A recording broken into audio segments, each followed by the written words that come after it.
Allez, on n'a pas le temps. Beaucoup de nouvelles à traiter, très peu de temps à passer pour les traiter. Du coup, eh bien désolé déjà pour cette, je vais dire ça comme ça, hein, mais cette activité un petit peu démembrée, désolé pour le son. Charging battery. Euh, mais malheureusement, c'est un petit peu la foire à la saucisse dans mon emploi du temps. Bon, on fait au mieux. En tout cas, je suis toujours l'actu. C'est pas parce que je parle pas de tous les sujets que pour autant je ne suis pas l'actu. Et aujourd'hui, on va essayer d'en parcourir un maximum parce qu'il s'est passé. Alors, il s'est pas passé grand chose, mais il y a beaucoup de sujets qui ont été traités et qui sont intéressants. Bref, Zébardi, comme ils disent à la foire. On va parler de la droite néerlandophone, on va un peu parler du pays, ça fait longtemps, hein. Il y a bientôt en plus les élections en France, donc on va beaucoup parler de la France.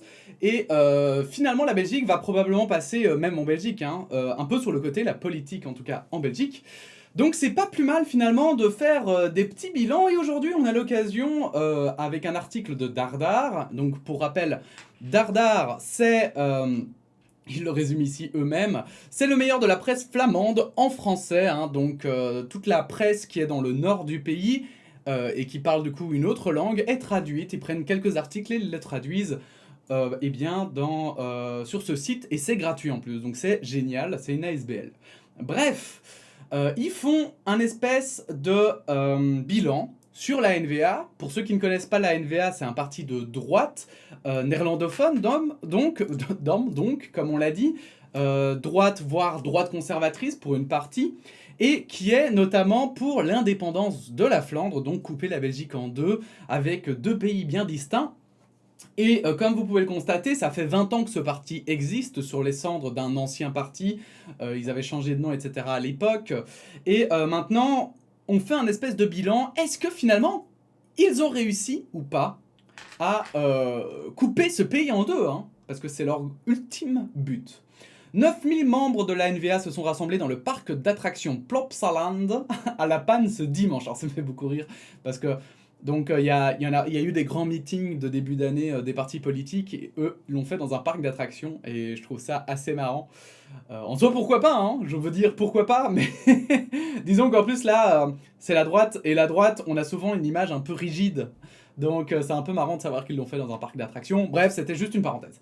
Ils ont fêté la 20e année d'existence du parti nationaliste flamand. Comment la NVA est-elle passée d'un nain politique au premier parti de Belgique, et quel bilan peut-on tirer après 20 ans de NVA? Retour en 2001, la Volksunie est divisée en deux grands clans, celui de Bert Anciaux, qui deviendra Spirit et s'associera au SPA parti de gauche, et celui de Geert Bourgeois, qui deviendra la nouvelle alliance flamande, NVA. C'est d'ailleurs Geert Bourgeois qui endossera pour la première fois le rôle de président du parti nationaliste début 2002. Alors, vous voyez, en français, c'est Nouvelle Alliance Flamande. En néerlandais, c'est NVA. C'est Nieuwe Vlaams Alliantie, un truc comme ça. Bref, donc, soyez pas étonnés. Lors de sa première participation aux élections fédérales en 2003, la NVA atteint le seuil électoral et Geert Bourgeois devient député fédéral, le seul dans l'hémicycle. L'été de la même année, le CDNV d'Yves Le Terme offre une rampe de lancement à la NVA en lui proposant de former un cartel. Cette union des forces flamandes s'avère un succès. Les deux partis ensemble ont récolté 26% des voix au Parlement flamand en 2004. Et ce qu'il faut savoir, c'est que Yves Le Terme, c'est un politicien important en Belgique, car ça a été un Premier ministre pendant, mais vraiment pendant très longtemps. Je ne sais pas précisément combien de temps, mais je pense que c'était bien 10 ans, 10-15 ans. Parce que la place de Premier ministre en Belgique, elle est un peu fuie. C'est pas une place... Alors, dernièrement, elle est remise un petit peu au goût du jour, et elle a un autre symbole. Mais avant, c'était vraiment terrible. Tout le monde fouillait cette place. Personne ne voulait la voir. Et en l'occurrence, vraiment, Yves Le Terme, c'était le seul qui acceptait de prendre cette place. Et c'est pour ça qu'il était là, en fait, hein. Je me souviens encore, c'était vraiment... bon, ça arrangeait un peu tout le monde que ce soit lui qui prenne cette place. Même si... Bref. Le gouvernement Peters voit alors le jour en Flandre. Geert Bourgeois se voit offrir le poste de ministre des Affaires administratives, de la politique extérieure, des médias et du tourisme. On doit donc trouver un remplaçant à la tête de la NVA. Actif dès les débuts du parti, Bart de Wever se présente et remporte sans souci l'élection interne en 2004 avec 95% des voix. Bart de Wever aussi, politicien extrêmement important. Si vous suivez un petit peu la politique en Belgique, vous entendez souvent parler de lui, surtout dans le nord du pays. C'est un des plus grands hommes politiques du nord. Selon les statuts de la NVA, le président est censé s'arrêter après 2 mandats. Bart de Wever en est à son 6e. Ça a été un peu marrant d'ailleurs parce qu'ils ont changé les règles et maintenant il y a un moment. Et à l'époque justement les gens étaient en mode ah bah pratique pratique ce mandat qui peut on se croirait un petit peu en Russie avec à chaque fois le mandat qui peut s'allonger où on trouve des petits compromis pour que la même personne reste toujours à la tête du pays quoi.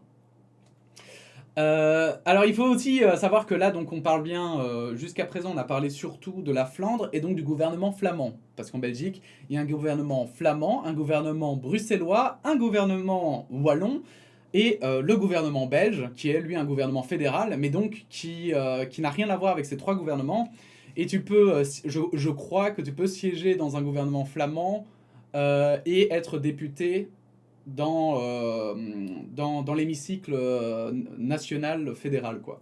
Mais peut-être que je dis des conneries. Voilà, j'avoue que je connais pas exactement dans le détail, et ça, c'est assez compliqué. Bref, parti devenu maître en Flandre. N'hésitez pas à me corriger, évidemment, si je dis des conneries. Depuis l'arrivée de Geert Bourgeois dans le gouvernement Peters en 2004, la NVA n'a jamais quitté... Alors, je dis Peters comme si c'était un Américain. n'a jamais quitté le gouvernement flamand. En septembre 2008, le cartel avec le CDNV est rompu. CDNV, donc, ce sont les catholiques, hein. J'ai oublié de le préciser, droite catholique. À la suite de la démission de ce même Geert Bourgeois. Pour la NVA, le CDNV ne va pas assez loin sur le plan communautaire. Désormais toute seule, la NVA atteint 13% lors des élections flamandes de 2009 et deviendra le premier parti de Flandre 5 ans plus tard. C'est d'ailleurs en 2014 que Geert Bourgeois reprend le flambeau de Chris Peters. Au niveau régional, la NVA est parvenue à ce qu'elle voulait, régner sur la Flandre. Mais pas à l'échelon local. Et c'est là qu'on va commencer à tomber, parce que là, tout a l'air beau pour la NVA, mais très vite vont se présenter des problèmes. L'un des objectifs affichés de Bart de Wever est que son parti devienne un Volkspartei, un parti du peuple. Autrement dit, la NVA souhaite prendre la place du CDNV dans les communes, comme elle l'a fait au Parlement flamand. En 2012, Bart de Wever et sa NVA remportent la bataille pour le Schoonverdiep, l'hôtel de ville anversois face à Patrick Janssens. Le président de la NVA a vaincu les socialistes qui étaient au pouvoir depuis 90 ans, c'est gigantesque, dans la métropole anversoise. Son rêve est accompli. 6 ans plus tard, il rempile pour un 2e mandat. Même si la NVA, donc c'est juste pour vous situer, là c'était pour être donc bourgmestre, et bourgmestre est en gros maire quoi. Et Anvers est une des plus grandes villes de Belgique, donc normal qu'il soit content de l'avoir. Même si la NVA a parvenu à conquérir Anvers, elle ne détient que 5 des 13 grandes villes flamandes, Centrumsteden, Alost Anvers, Hasselt, Saint-Nicolas et Turnhout. Au total, la NVA compte 55 bourgmestres, dont, donc les bourgmestres, ce sont des maires, dont la grande majorité, 33, se trouve dans la province d'Anvers. Les autres communes restent majoritairement la chasse gardée du CDNV, qui comptabilise 107 bourgmestres. La NVA n'a donc pas encore réussi à s'ancrer dans les communes aussi bien qu'elle le souhaitait. Covidot, bien sûr. Alors, le CDNV, déjà, c'est intéressant parce qu'on voit qu'effectivement, le CDNV, qui est un parti catholique, que j'ai pu critiquer plusieurs fois, notamment à cause du secrétaire d'État à l'asile et à la migration, qui est CDNV, et qui, pour moi, prend des décisions qui ne sont pas forcément logiques, eh bien, on voit que finalement, ils ont quand même une certaine aura, puisqu'ils sont dans beaucoup de petites villes, villages, avec énormément de bourgmestres, ce qui donc indique qu'ils sont quand même soutenus en partie. Alors, du coup, peut-être pas par la majorité de la population flamande, mais en tout cas, on va dire qu'à l'échelon local, effectivement, ils ont de l'importance, quoi. C'est ce qui leur permet probablement d'être encore dans le gouvernement. Charles Michel, la marionnette de Bart de Wever. Alors Charles Michel, pour vous situer, Charles Michel, c'était le président du MR, donc mouvement réformateur. J'allais dire républicain, mais non, c'est réformateur, c'est très important. En Belgique, le mouvement réformateur, c'est un parti de droite, voire un peu droite conservatrice, puisque en fait, il faut savoir que du côté francophone, l'extrême droite n'existe plus. En fait, c'est l'extrême droite flamande qui fait office d'extrême droite aussi pour les francophones, parce que elle s'est pris une gifle monumentale lors des dernières élections et tous les groupes se sont dissous. Mais du coup, effectivement, c'est pas parce qu'il n'y a plus de partis d'extrême droite que forcément il n'y a plus de gens d'extrême droite ou de personnes, je vais le dire comme ça, mais ultra conservatrices. Parce que, voilà, pour ceux qui se sentent conservateurs, je vais plutôt utiliser le terme ultra conservateur. Eh bien, ceux-là se trouvent plutôt justement dans ce parti de droite, le MR. Même s'ils sont pas tous comme ça, on le souligne quand même, c'est pour ça que ça englobe vraiment des gens de droite et de droite dure. Quelques mois après les élections de 2014, un gouvernement fédéral inédit voit le jour. La NVA accède pour la première fois au pouvoir, au fédéral. Au début qualifiée de kamikaze, la coalition entre la NVA, le CDNV, l'OpenVLD et le MR a ensuite hérité du nom de coalition suédoise. Question d'image.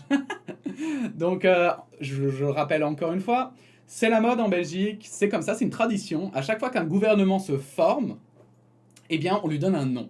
Souvent, on donne des noms en fonction, en fait, de la couleur des partis, mais pas seulement. Ici, par exemple, kamikaze, c'est les journalistes en général qui choisissent ce nom.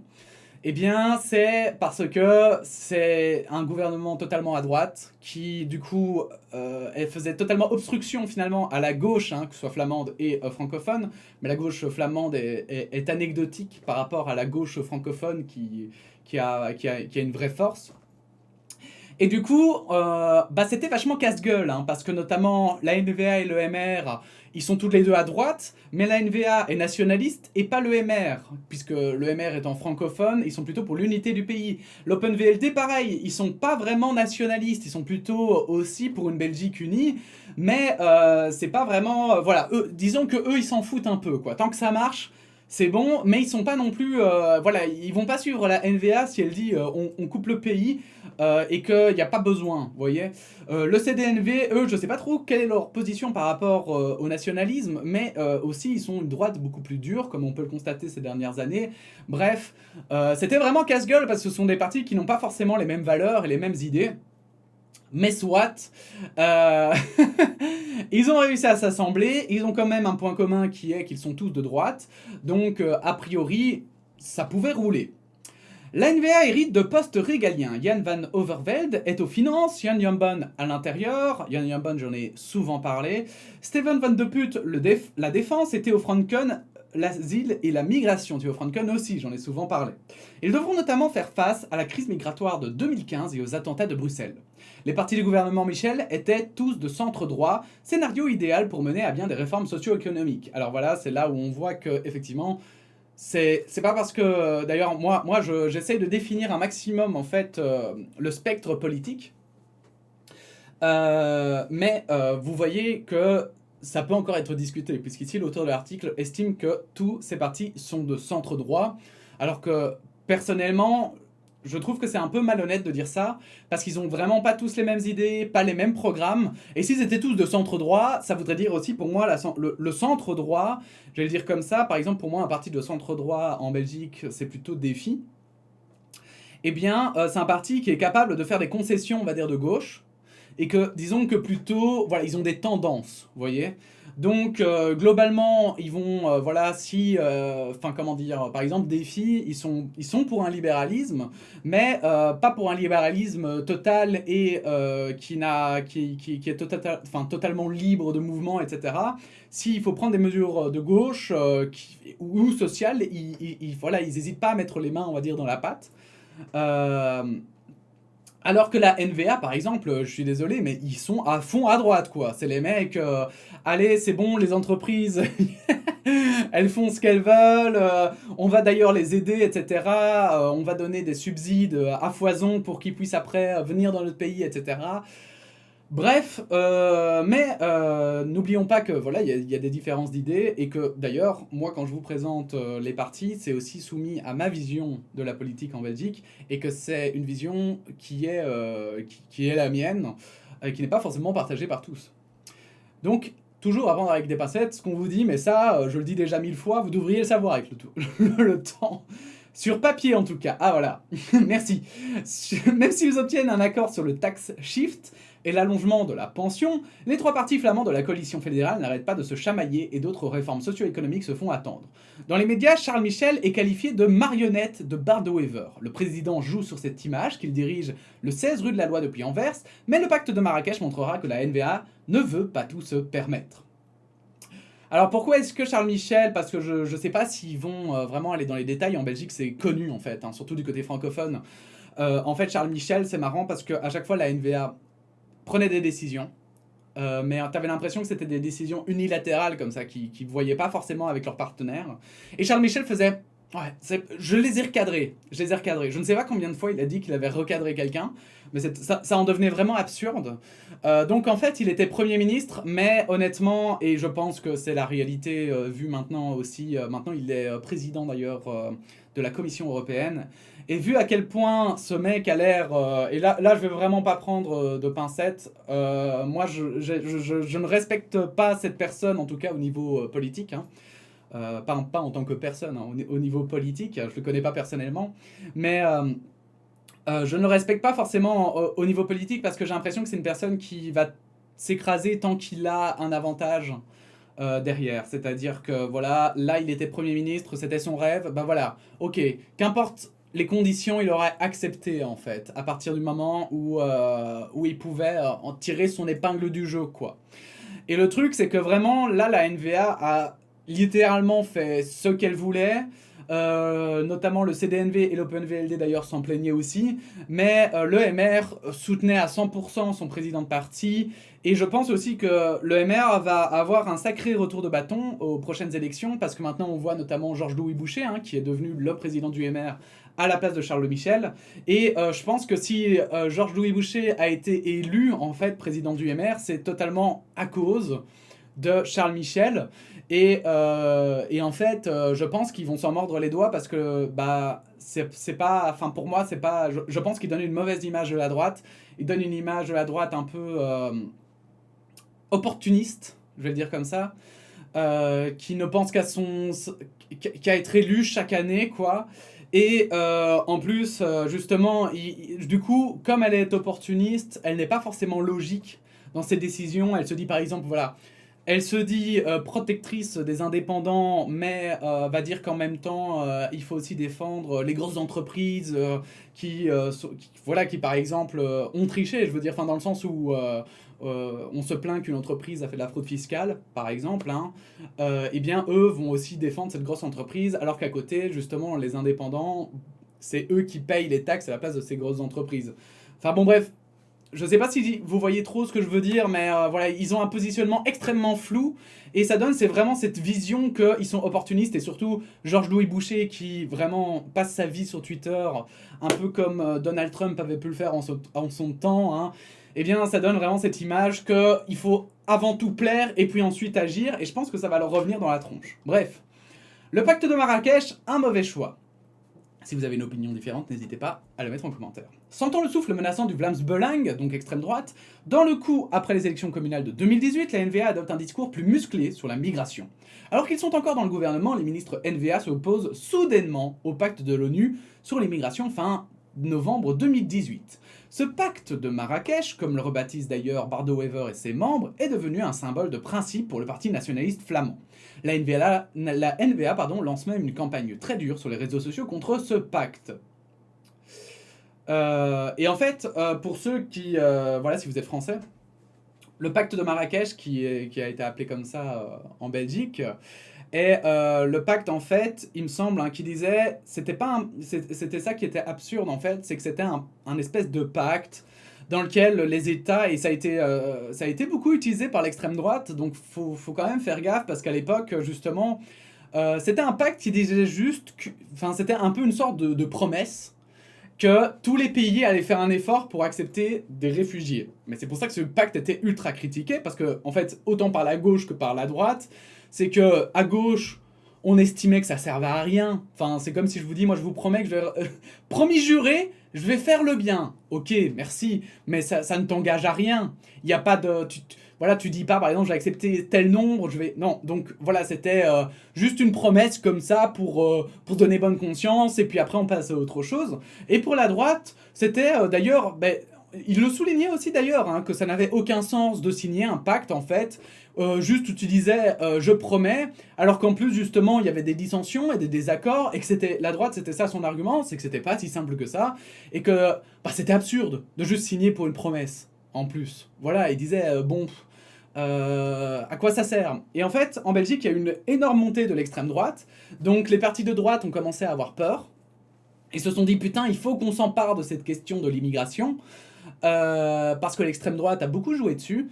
Et du coup, la NVA a commencé à faire vraiment un discours comme ça anti-pacte, je vais dire, anti-pacte de Marrakech, comme si en fait ils l'ont fait passer pour un pacte qui nous obligerait à accepter tous les migrants. Or, c'est totalement faux. C'était vraiment, pour le coup, c'était... je pense qu'il y a certaines publications de leur part qu'on pourrait accuser de fake news, parce que ils affirmaient des choses qui étaient totalement fausses. Mais bon, ça a marché, ça a pris le débat public, et à la fin, ça a amené au fait que la NVA a quitté le gouvernement symboliquement parce qu'ils étaient les seuls à ne pas vouloir signer ce pacte de Marrakech. Et en fait, aujourd'hui, ce qui est marrant, c'est que ça leur vient en pleine gueule, parce que du coup, tout le monde dit, bah putain, enfin, parce qu'à un moment donné, les gens se sont bien rendus compte que ce pacte ne représentait pas grand-chose. Et que surtout, bah, ceux qui vraiment étaient à ce point-là, je vais dire, anti-migrants, au point de même pas savoir faire juste une promesse, en fait, juste on va accepter plus de migrants ou quoi, enfin, c'était vraiment un truc absurde, hein. C'est comme un enfant qui vous dit je te promets que je vais arrêter de manger du chocolat, hein. Eh bien, parce qu'il était non contraignant ce pacte, eh bien, maintenant, bah, en fait, les gens ils étaient en mode mais pourquoi vous. Parce qu'après, il y a eu une crise gouvernementale pendant 2 ans. Tout ça pour un bête pacte sur lequel ils auraient pu totalement passer au-dessus. Bref. On peut dire que c'était un mauvais choix, mais le plus cohérent, concède le ministre flamand NVA Ben Waite à De Standaard, un journal néerlandais.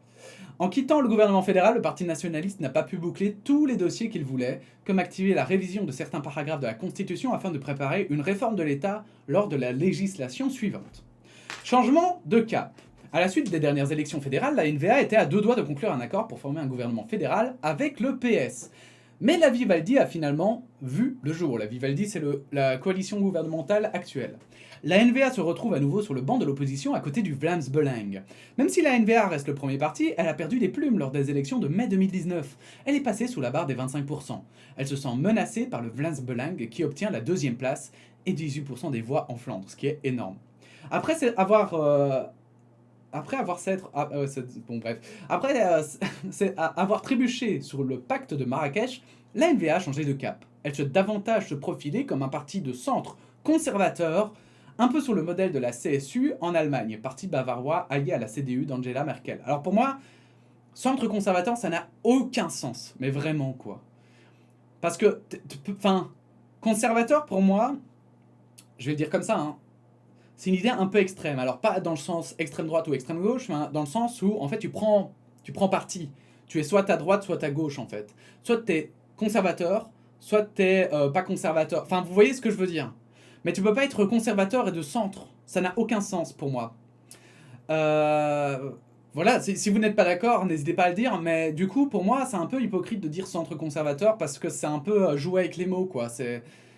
La NVA, par exemple, pour moi, elle s'est toujours dite de centre droit, mais ça a toujours été faux, c'est toujours de la manipulation, un peu comme Emmanuel Macron se disait ni de droite ni de gauche. Pour moi, ça a toujours été en fait du fake. Alors, ça veut pas dire qu'aucun parti centriste n'existe, ça, ce serait faux aussi, mais je pense que voilà, les partis centre-droite ou centre-gauche sont des partis beaucoup plus... juste avec des idées beaucoup plus serpentueuses, et justement qui réussissent beaucoup moins bien parce qu'ils ont des idées moins tranchées. Ils ont des idées beaucoup plus nuancées, voire même trop nuancées. C'est pour ça que moi personnellement, le centrisme, j'en avais déjà parlé, hein, mais pour moi c'est très compliqué d'être centriste et d'avoir un vrai effet, je veux dire, en politique. Parce qu'en fait, un centriste, il va toujours tout nuancer. Donc pour moi, voilà, par exemple, on me dirait Bardo Weaver, il est de centre droit, je serais là en mode, mais les gars, non. Juste non, c'est pas vrai, il est de droite ce mec, il faut arrêter quoi. La NVA veut capter les voix chez l'OpenVLD et le CDNV. L'élection des vice-présidents en dit long.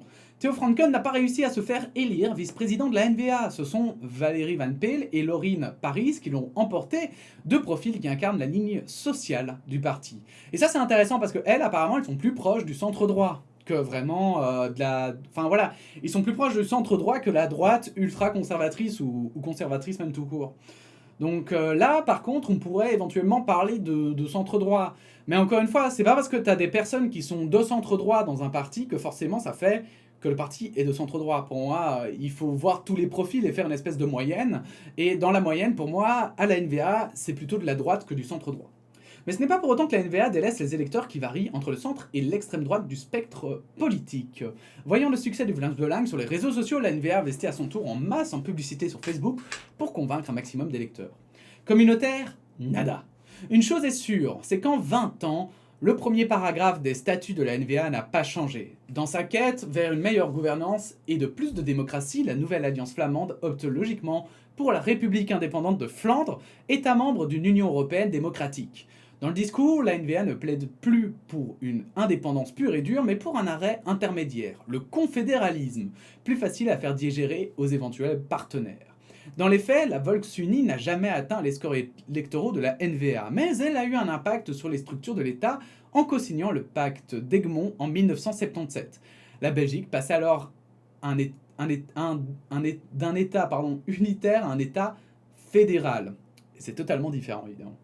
Interrogé dans The Seven de Dach, Bart de Wever résume « En 20 ans, nous avons atteint beaucoup, mais nous restons toujours sur notre faim par rapport à la réforme de ce pays. Ça ne marche plus, il faut mettre en place le confédéralisme. » Après 20 ans sans résultat sur le plan communautaire, la NVA arrivera-t-elle en 2024 à convaincre ses partenaires francophones à sauter dans le train du confédéralisme?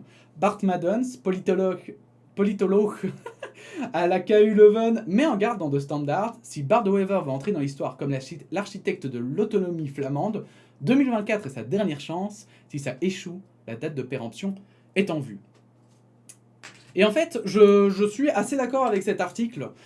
Et voilà, moi j'espère que justement, je vois que du côté néerlando-flamand, en fait, j'ai un peu l'impression qu'au contraire, les gens ont cru... Alors, je pense pas qu'ils ont vraiment cru à une indépendance flamande. Je pense que oui, certains y ont vraiment cru et certains y croient encore. Hein. Mais je pense que les gens sont pas totalement dupes non plus et ils ont bien conscience que là, par exemple, voilà, on voit les inondations qu'il y a eu dans le sud de la Belgique et qui pourraient totalement arriver dans le nord. Hein. On voit à quel point quand même c'est important d'avoir un État et qu'il y a un côté quand même pratique à cette Belgique. Maintenant, je ne sais pas si... Ça, c'est mon grand questionnement, et je pense que les prochaines élections répondront à cette question. Mais je ne suis pas sûr que les gens soient encore dupes, en fait, des jeux, je vais dire comme ça, mais de la NVA. Parce que la NVA a beaucoup joué sur la fibre émotionnelle, a beaucoup joué... voilà, Bart de Wever, il faut savoir qu'il est historien de formation, il a beaucoup joué là-dessus pour parler d'histoire de la Flandre, et pour la réécrire comme lui l'entendait. Et je pense que maintenant, les gens ne sont plus aussi manipulables qu'avant, parce que là, on arrive dans une crise sociale qui devient de plus en plus lourde. On arrive dans des crises, mais aussi climatiques, etc. Et on se rend bien compte que finalement, il y a beaucoup de politiciens qui avaient des rêves, et que ces rêves restaient des fantasmes plutôt que la réalité, quoi. Et que au final, c'est pas plus mal que ces fantasmes restent des fantasmes. Et donc, je suis vraiment pas sûr. Moi, je me demande si on n'est pas en train de voir le déclin de la NVA. Alors, peut-être que ce sera pour un pire, hein, puisque l'extrême droite monte en Flandre. Peut-être que ce sera pas pire, parce qu'au final, je pense que voilà, si l'extrême droite un jour arrive au pouvoir, on l'a vu en tout cas en Amérique, qui a pourtant moins de barrières que nous, démocratiques, hein, eh bien, Trump a fait des dégâts, mais pas autant que ce qu'il voulait faire. Donc voilà, j'ai envie de dire, pour moi, ça montre quand même que les leviers démocratiques qu'on a mis en place et la sécurité fonctionnent. Mais par contre, il faut savoir assurer par derrière. Et ça, c'est plus complexe. Et ça, c'est plus complexe. On verra ce que le futur nous dira. En tout cas, on peut clairement dire que la NBA n'a pas atteint clairement ses objectifs et qu'elle a vendu beaucoup de rêves pour au final, honnêtement pour le moment, décevoir les personnes qui l'ont élue quand elle était au pouvoir. Elle a vraiment fait de la merde et je pense que la plupart des crises qui se sont engrainées encore aujourd'hui, qui continuent, c'est en grande partie à cause d'eux. Bref, en même temps, moi je suis de gauche, donc n'hésitez pas à donner votre opinion en commentaire. N'hésitez pas à liker et à partager cette vidéo. N'hésitez pas à vous abonner. Et puis sinon, on se dit à bientôt pour de nouvelles actualités. Voilà. À bientôt et puis la bise.